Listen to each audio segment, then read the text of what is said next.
Therefore, I want you to understand that no one speaking by the Spirit of God ever says, "Let Jesus be cursed." And no one can say Jesus is Lord except by the Holy Spirit. Now there are varieties of gifts, but the same Spirit. And there are varieties of services, but the same Lord. And there are varieties of activities, but it is the same God who activates all of them in everyone. To each is given the manifestation of the Spirit for the common good.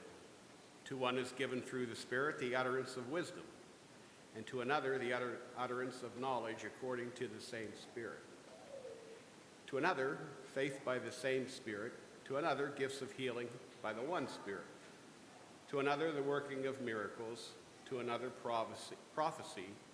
To another, the discernment of spirits.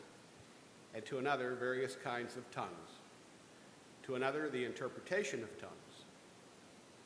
All these are activated by one and the same Spirit, who allots to each one individually, just as the Spirit chooses. The word of the Lord. Thanks be to God.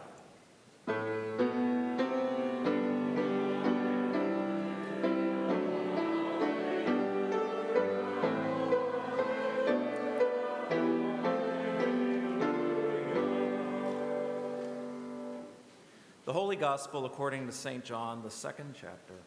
Glory to you, O Lord.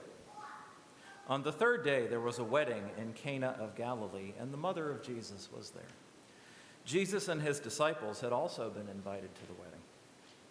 When the wine gave out, the mother of Jesus said to him, "They have no wine." And Jesus said to her, "Woman, what concern is that to you and to me? My hour has not yet come." His mother said to the servants, "Do whatever he tells you."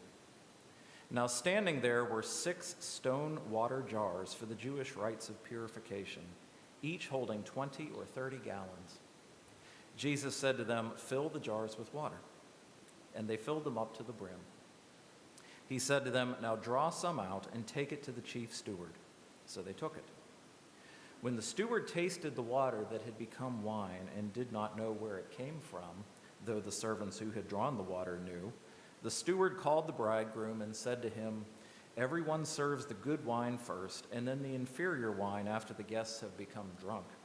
But you have kept the good wine until now."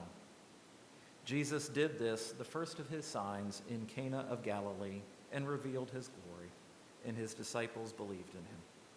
The Gospel of the Lord. Praise to you, Lord Christ.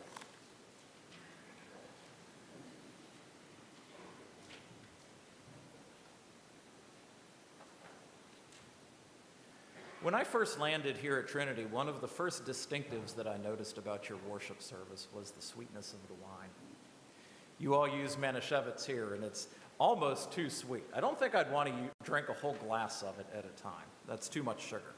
But in that tiny little shot that we get, that little burst of flavor brings about a little bit of joy and lightness to the service, and that sets the theme for our message today. Jesus' very presence at the wedding at Cana in our gospel reading blesses and sanctifies marriage, and by extension, it blesses and sanctifies all of normal or everyday human activity on earth. Jesus turning water into wine is the first public miracle that he performs in John's gospel. Now think about that. The first thing that he does isn't a healing or a resurrection or exorcising a demon. The first miracle he does in John is to turn water into wine. Now you can contrast that with his first public actions in the other Gospels. In Matthew, he has the Sermon on the Mount. In Mark's Gospel, he exorcises a demon. And in Luke's Gospel, he gives a sermon in his hometown that almost causes a riot and gets him thrown off a cliff. But in John's Gospel, he starts by turning water into wine.